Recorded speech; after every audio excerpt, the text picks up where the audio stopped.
In this video, we're going to look at a different style of statement than you had before. They're called conditional statements.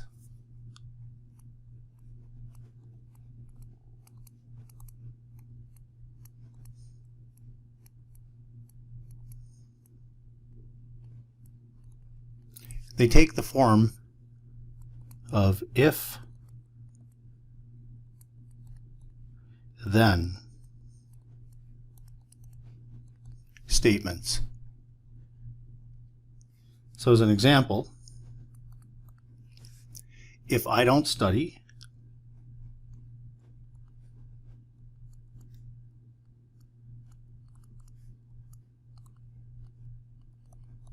then I will fail.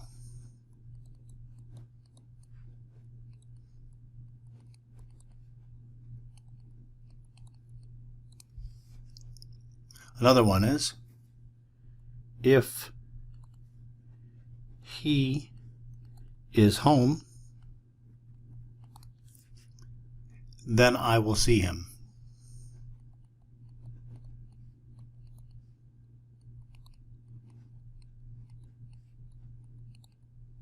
So each of these you see has the if-then structure to them.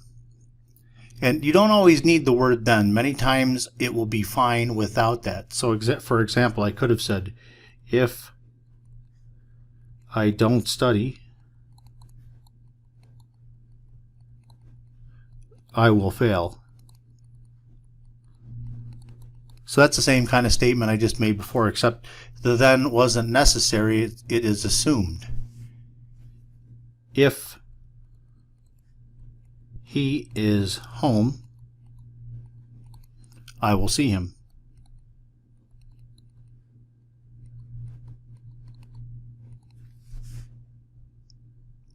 We have a notation associated with these kind of statements.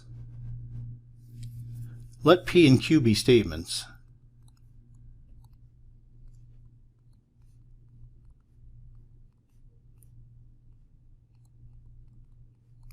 We represent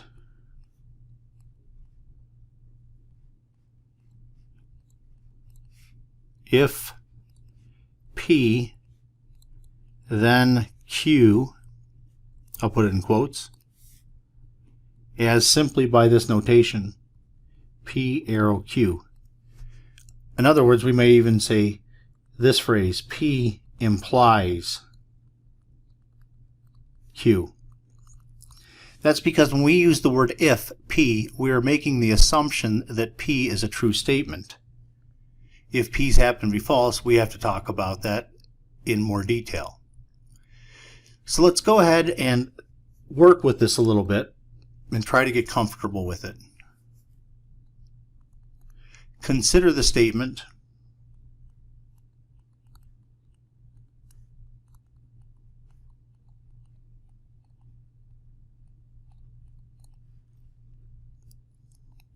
quitters never win. That statement actually is in an if-then format if you can imagine it so. Convert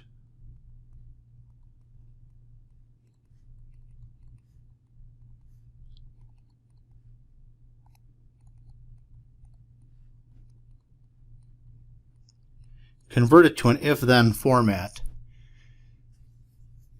So a solution, one way we could do it is to say that if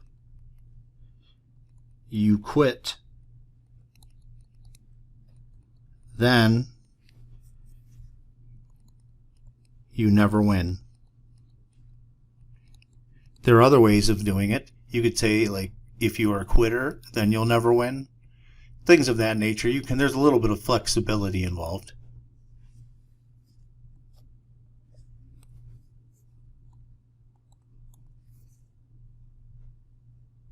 Convert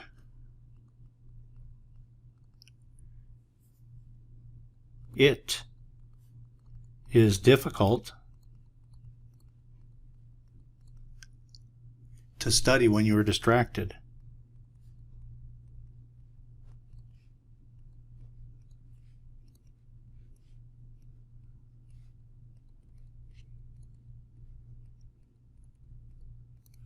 Let's change that to an if-then statement. So convert, well, I already said convert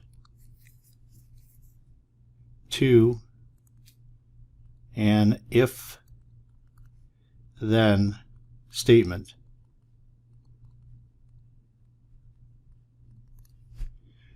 So I would say, well, let me put solution. If you are distracted,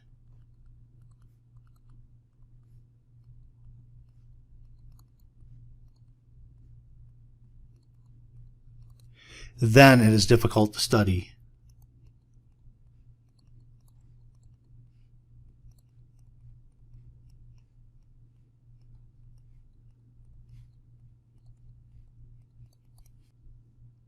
In particular, I could identify this with the letter P. P could be you are distracted, and then Q could be it is difficult to study.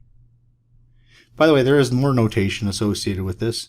When you have if P then Q, P is the antecedent, just means it comes first. Q is the consequent. For obvious reasons, Q is the result. All right, now we're going to complicate things a little bit more.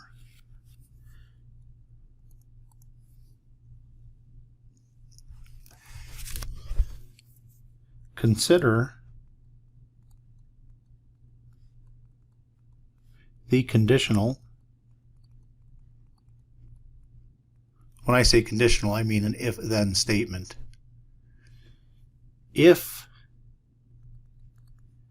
you eat that, then your cholesterol will go down.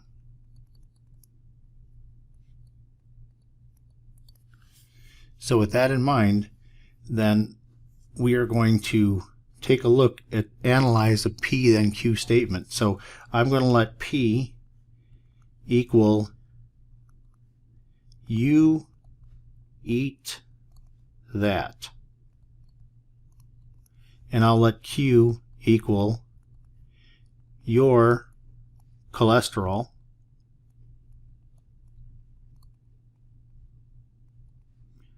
will go down. Those are my two statements. Now I want to make a truth table for this. So let's take a look here. Since I only have P and Q, I only need 4 rows. So remember with P, you always go true, true, false, false, and then Q, we alternate true, false, true, false. And then let's take a look and see what happens when we go to P implies Q. This is sort of an unusual situation. Let's do this according to cases. So I'm going to do case 1. Let's suppose that P is true and Q is true. For that, if we assume that P is true and Q follows, that's clearly a true statement. If your cholesterol actually goes down because you ate that, that is obviously true. That's clearly a true statement if a true results from a true. Now the case 2, I think I should call this case 1, case 2. Let's say P is true and Q is false. So we're making the assumption that if you eat this, then your cholesterol doesn't go down. Well, that's a contradiction to the sentence itself. So that's false. It's the next 2 that are complicated. P is false. This may seem kind of weird, but the statement here that I put stars around, in nowhere did the statement address the situation where if you didn't eat that. It's not addressed. Since it's not addressed, we put in place here what is called vacuously true.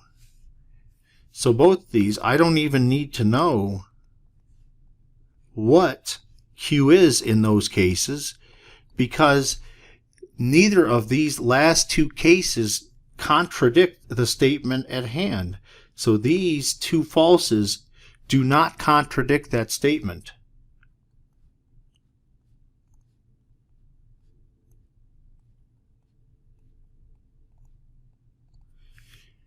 Since they don't contradict that statement, the overall result is something that we refer to as vacuously true. So this here is the truth table for the conditional P implies Q.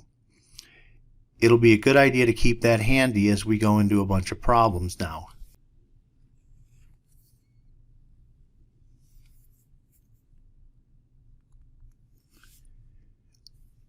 Let's construct the truth table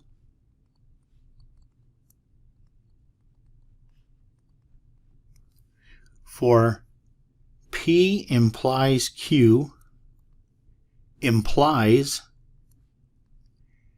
not P or Q.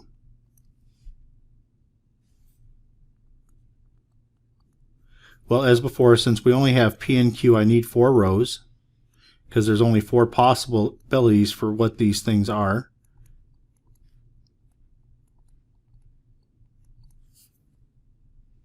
And now we did P implies Q, so I got P implies Q. We already did this one, false, true, true. Let me get a not P. That'll be false, false, true, true. And then not P or Q. So now let me take a look at these columns here. Not P, so here it is. I'm looking at this column right here, and I'm looking at this one. Remember, as long as either one of those are true, the statement as a whole is true. So in the first row, I have Q is true, but P is false, or not P is false, so that makes this a true statement. For the next row, I have Q is false and not P is false, so that is false. Then Q is true or not P is true is true. And then last, Q is false, not P is true, that's true. So let me take a look at this column here and take a look at this column here.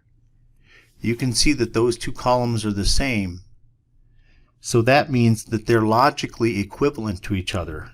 That means that P implies Q is logically equivalent to not P or Q. Their truth values are exactly the same.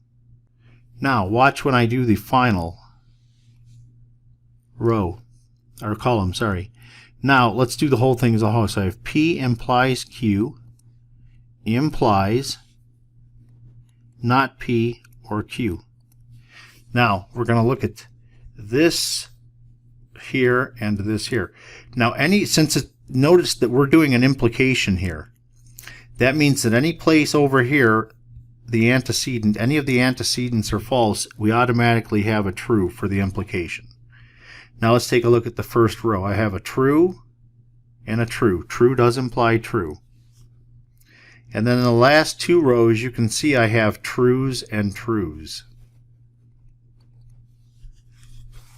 Since they're logically equivalent, we have all these truths at the end. This is called a tautology.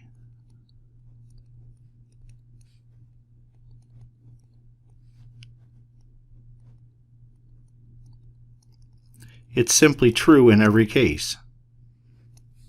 So a tautology is exactly when you see all truths at the end. Now that we have this little thing, check this out. I can come up with the complement of P implies Q. Or the negation. Sorry, I used the wrong word. I can come up with the negation for it. And we just saw that that thing is the same as not P or Q. So I'm basically doing the negation to both sides.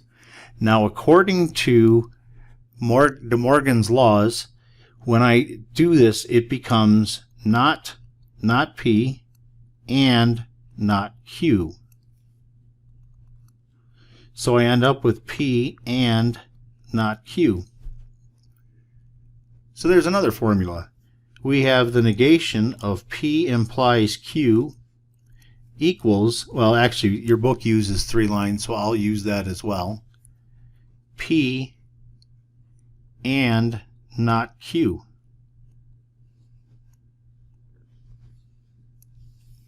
So you can either do a table where you show all the entries are the same, or you can just do it like it's an algebraic problem.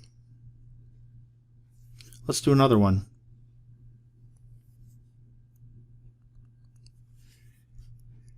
Let's take a look at P, Q, and then I want to look at P implies Q like I have been.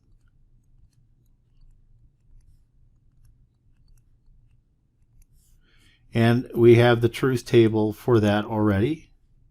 Now I want to compare it with this. Well, let me get this first. Let me get not P. That's going to be false, false, true, true. Not Q is going to be false, true, false, true. And then what I'm going to do is not Q implies not P. I need to get my cursor hanging around again. Now, the implication is this guy right here. So anything that starts with a false automatically is true when you're doing the implication. So since the not Q comes first, I know I automatically have truths in these 2 spots. Now the other spot here, not Q, true implies false. We know that is a false, but true implies true. We know that to be true. So if you look at this. This here is the same as this. So this means that P implies Q is logically equivalent to not Q implies not P. There's actually a phrase for this thing. This thing is called the contrapositive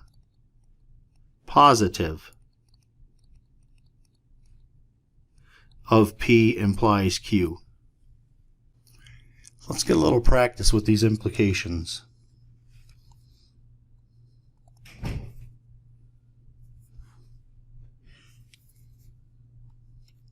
Determine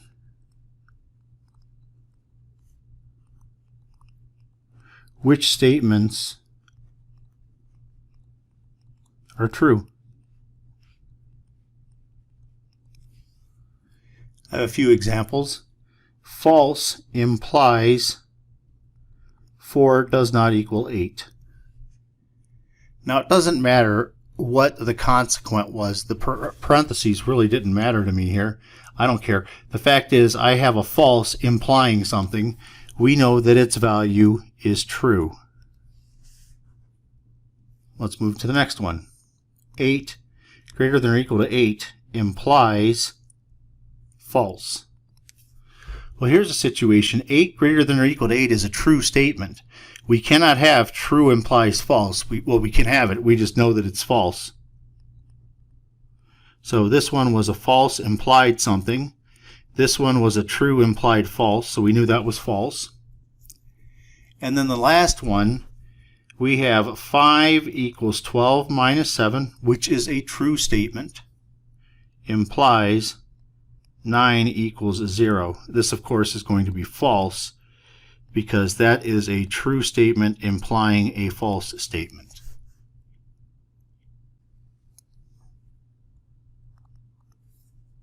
Let P equal he fixes cars.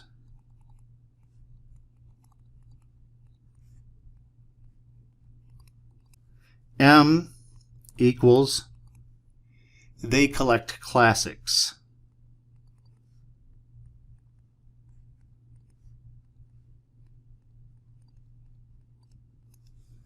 And then we have an S equals she sings for a living. So here's my statements then. So what we want to do is write the following in words.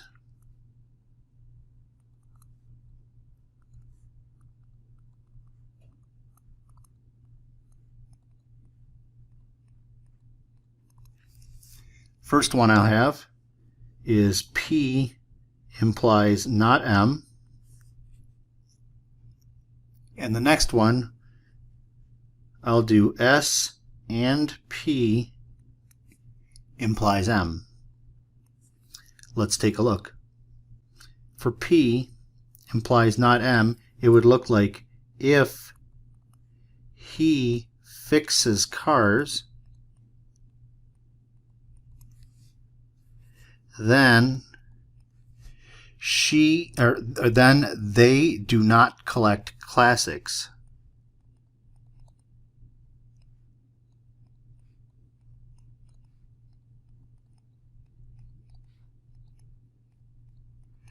Don't try to concern yourself with the exact meaning of these things. These are just exercises. All right, for the second one, we have S and P. That means he fixes cars and she sings for a living. So if he fixes cars and she sings for a living,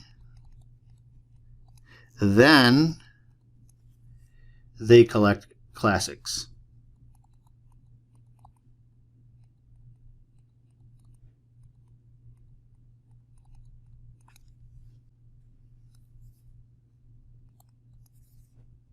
Once again, let this time C equal I take my car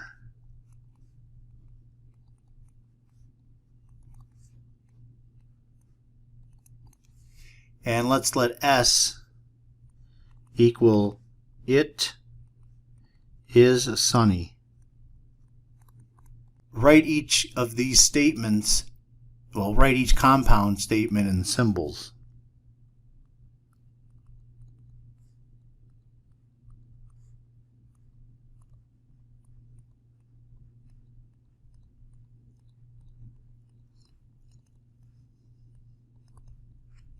Basically, all I did was take symbols and convert them to words, and now I'm doing the reverse of that. So let's start with the first one. If I do not take my car, then it is sunny.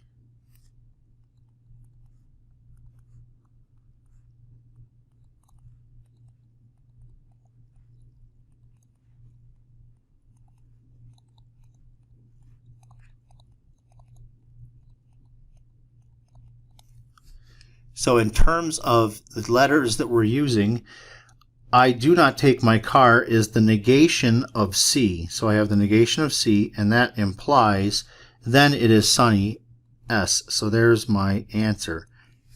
Not C implies S. Let's try another one. I'll take my car if it is not sunny. What they've done here is it's out of order. Remember, the if part is what they call the antecedent. That just means it comes first. So you need to put it first. So we can go, if it is not sunny,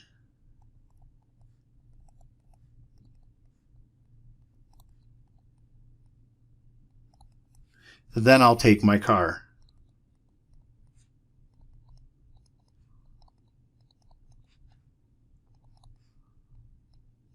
And so now, if it's not sunny is the negation of S, then is an implication.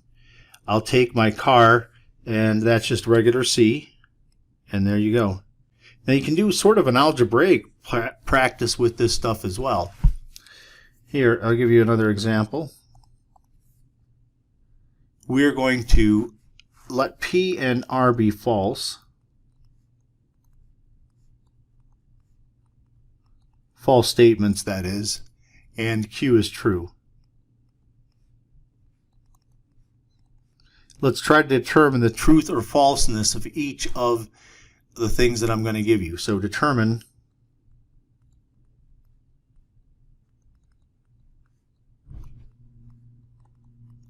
whether the following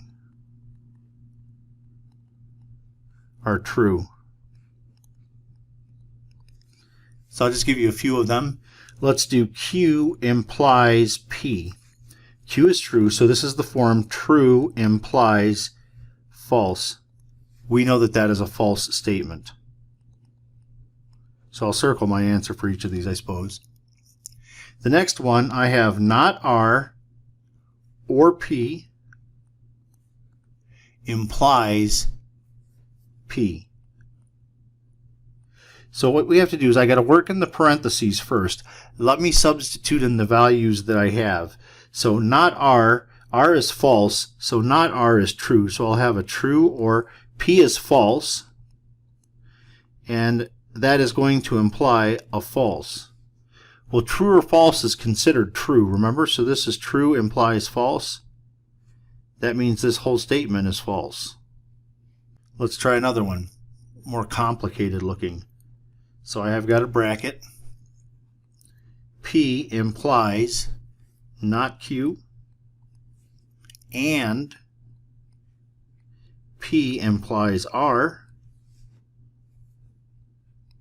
implies R. All right, the first thing, as I said before, is substitute in your values.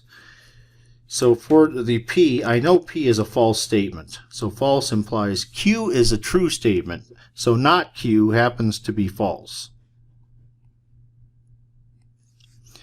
P implies R. P, once again, is a false statement, and R is a false statement. And so we have R. So anyways, look at this on the left here. Here is going to be false and false implies. It doesn't matter what it implies. I have false implies something is automatically a true statement. One last one. Let's do not P and not Q implies P and not R. Let's go ahead and put in our information. So P was false, so not P is true. Q is true, so not Q is false. Implies, I can stop right there because true and false makes it false, and now I have false is implying something, and you don't have to know what it's implying. It's automatically a true statement.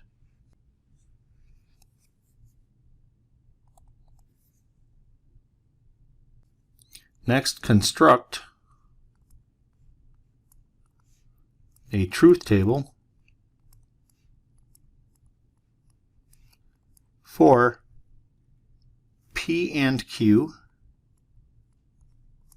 implies P or Q.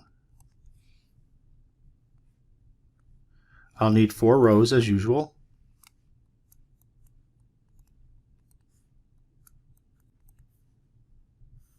Let me get P and Q in there.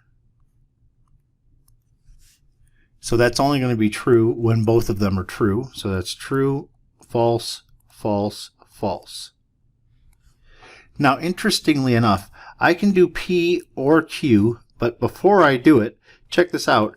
If I want to do P and Q implies something, in this case P or Q, look, in this column here, P or Q is before the arrow. That means everything that starts with a false is automatically going to be true without even bothering to look at anything else. Now I just need to know what P or Q is, and so P or Q, since they're both true in this case, I'm going to have a situation like this. Just for completeness, I'll go ahead and finish off. P or Q, true, when one's true, you're going to have true, true, and then it's only false when they're both false. So there is my truth table, and you'll notice, what do we have? We have ourselves a tautology.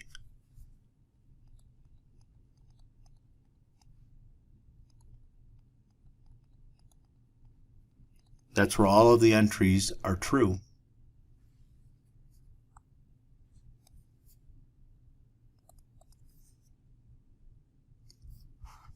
Let's construct another truth table.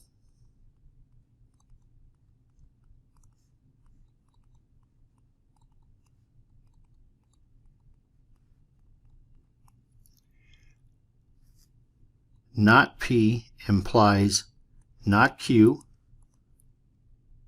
implies P and Q.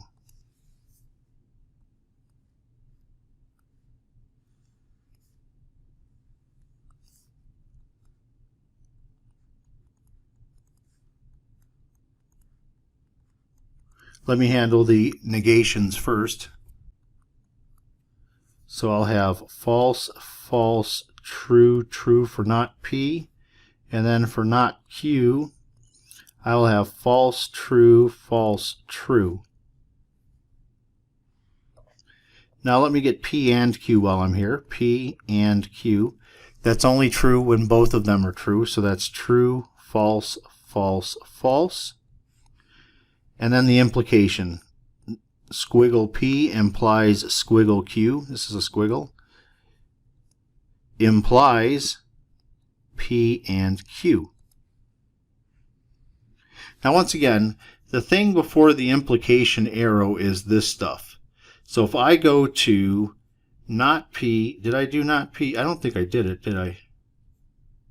I did not do that. Let me get that column there. So not P, anywhere that not P is false automatically will give me true statements because this is an implication. And there I have not P, so I have true implies true. I got it wrong here. I am looking at the wrong direction. Okay, so not P, these are true, this is true. Now true implies false, we know that to be false. And then finally true implies true is true. Now I'm ready to do the whole thing. So not P implies not Q implies P and Q. So now I'll start here on this column because that comes before the arrow. I'll know that this one's automatically true. Now let's take a look. True to true. True implies true is true. True implies false is false. True implies false is false. So there is your truth table.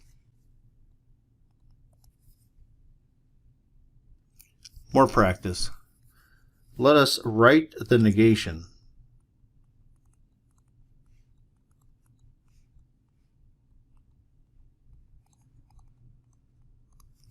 What do we have? If Muley Jones, I took this out of the book, so I don't know where they got that name from. If Muley Jones hits that note,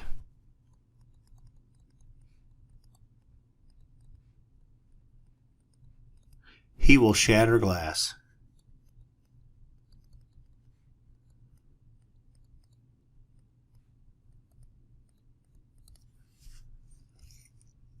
We would like to write the negation of that. Now we did this one a little bit. We did, if you remember, not P implies Q, because that's what we want to do here, is logically equivalent to P and not Q. So I can allow P to be Muley Jones hits that note.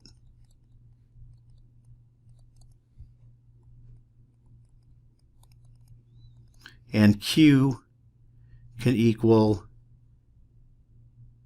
he will shatter glass. So then this is the format that I'm going to do it, and it's much easier than trying to take the sentence and somehow come out with the negation of this thing. It's too complicated. It's easier to do this instead. So I can go, P means Muley Jones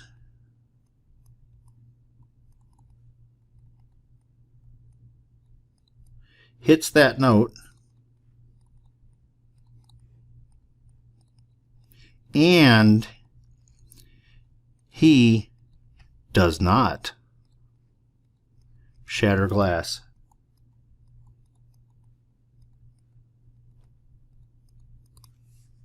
There's your negation. Let's try another one.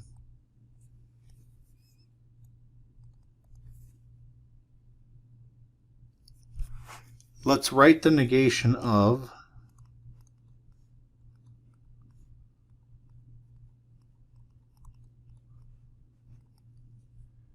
If I die young, bury me in satin.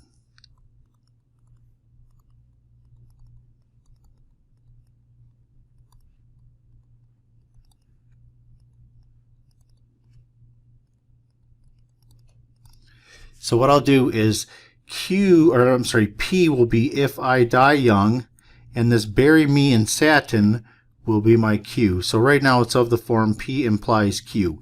We want the negation of that. So we want the negation of P implies Q, which we just said is logically equivalent to P and not Q. So let's see what we have then.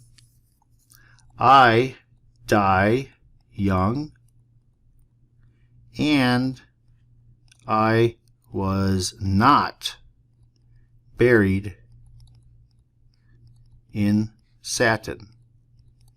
This would be very difficult to try to come up with on your own. Using the symbols really helps things out here. Let me fix the problem that I made a mistake on earlier. Now, this may seem weird, but I cannot write on this computer while I'm using it. The usual system that I use to record my voice is not available to me this time, so I have to use the microphone that is attached to my Microsoft Surface. As such, Microsoft does not have the ability to make a noiseless surface. So if I write anything on the page, it will sound like lightning and thunder. So because Microsoft is deficient in this area, I need to step you through it step by step. So follow my cursor around. P and R, if you'll remember, were false statements, and Q is a true statement. Now, if you take a look at the statement that I had written in there, I'm going to replace my P's and Q's and R's with their values. So remember, P was false, and so I made the replacements. R was also false. If you'll notice, I didn't bother putting anything after the implication arrow, because anytime you have false imply something, it's automatically true. Same with this situation. We had false was implying something, so it was automatically true. So now on the left, we have true and true. That, of course, is true. However, the other side is false, and true implies false, we know to be a false statement.